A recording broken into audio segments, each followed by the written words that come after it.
Okay, so I already covered pretty much almost covered everything about Resident Evil 1. I almost forgot to mention the reason why everybody was turning into zombies in that game.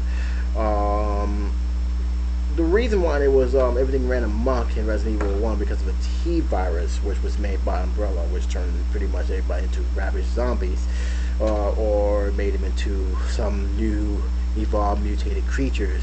Um, Other than that, I can tell you that it didn't really give us too much detail on what Umbrella really was, except for people who was running laboratories that had very strong power. My apologies for missing from not explaining that more clearly.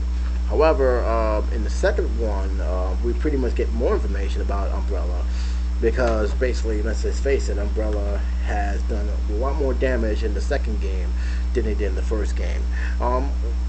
The first game pretty much starts out very eerie. You pretty much knew things hit the fan right from the start.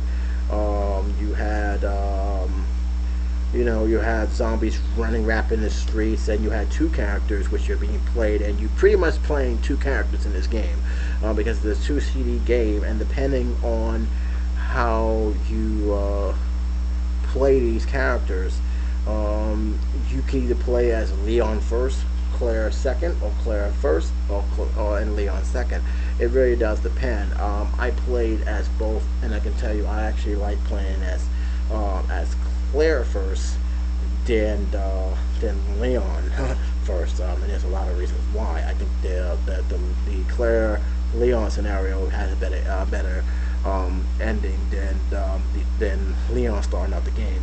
Um, the game pretty much here's what's going on. You have Claire, who is Chris's sister, looking for him. He disappeared. We don't know what happened to him. We don't know what happened to Umbrella, or Raccoon's police department for that matter. We don't know nothing. And then you have Leon, who's a rookie cop, just starting out from the force, just getting his wings, and from what you are getting here, what you are gathering here, is they are both heading towards Raccoon City, but things are not what it seems. Claire I think went to a diner the last time I remembered, and she found out that a zombie was was about to attack her, and that's how he ended up bumping into Leon, because Leon ended up shooting the the zombie when they came out the door, and they actually got to a police car and drove off. And he's trying to figure out what's going on. But little did they know that they are running right into Apocalypse Land, which is Raccoon City, which is now ravaged by zombies.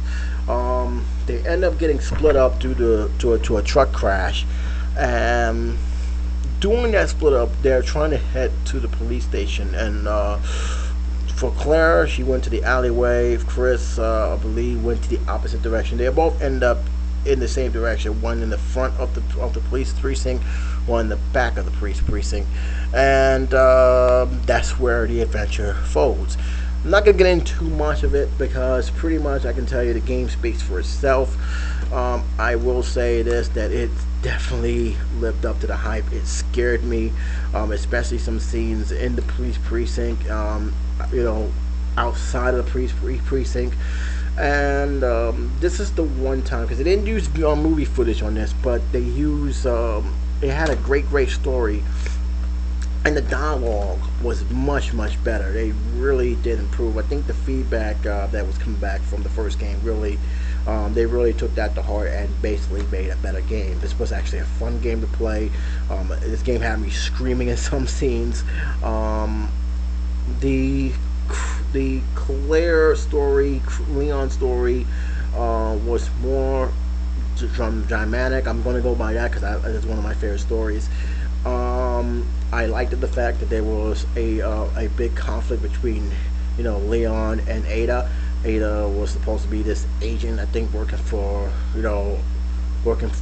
Umbrella, but apparently she had a change of heart. You had this doctor who had a daughter who he basically betrayed basically everybody, the family, both his daughter, and he became this great monster in the end, because you're thinking, and that was the one thing about the end, you think you beat the end, and then you're saying, you got to beat this big giant monster who was riding a train with you.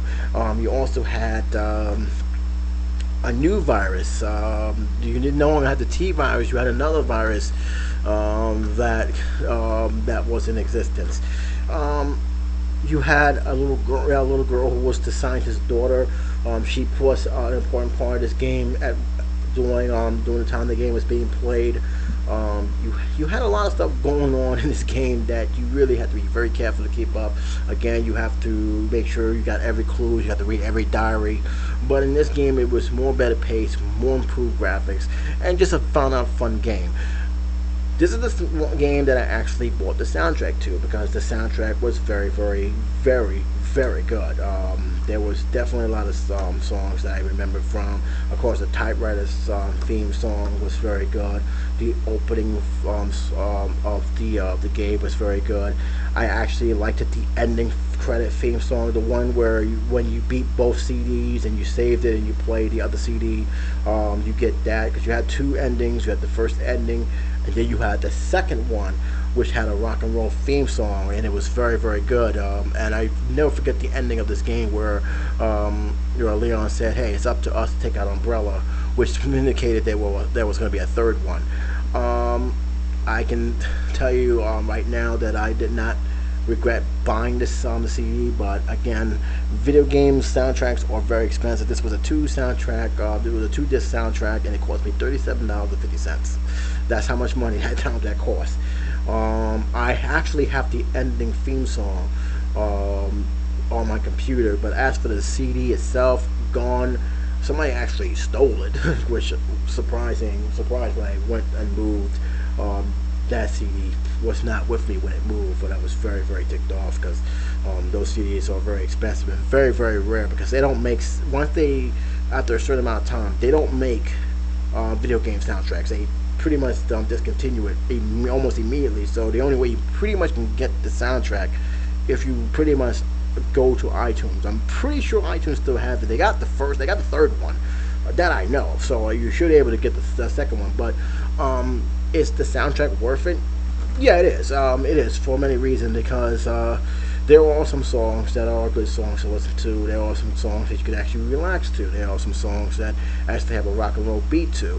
And I enjoyed that soundtrack. It was a very, very good soundtrack. So I don't regret ever getting the soundtrack. The only knock on the soundtrack itself is the fact that there are some songs that are almost like 30 seconds long, I'm sorry, 50 seconds long. They're not long soundtracks. There are some soundtracks that has that problem right there, that you're not getting a big, I think the longest soundtrack I think you got was the ending theme and another theme when you go to the library. That was a long track, which is probably like 2 minutes minimum length. But there are some that really, if you think back to it, they could have easily cut that out. They should have cut that out. It's not really missing. One of them is actually one of my favorites that I just mentioned. You could have easily cut out the Typewriter save theme out of that whole thing entirely, because it was 50 seconds. That's how long the theme song was.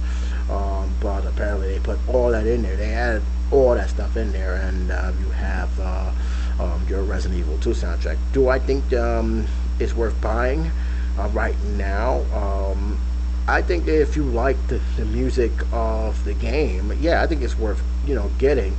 But I would recommend you to look at the list of iTunes first before you get it, and ask yourself if you really want to spend the 99 cents or the full price. If you don't, then just get the songs you remember and love, and just get that.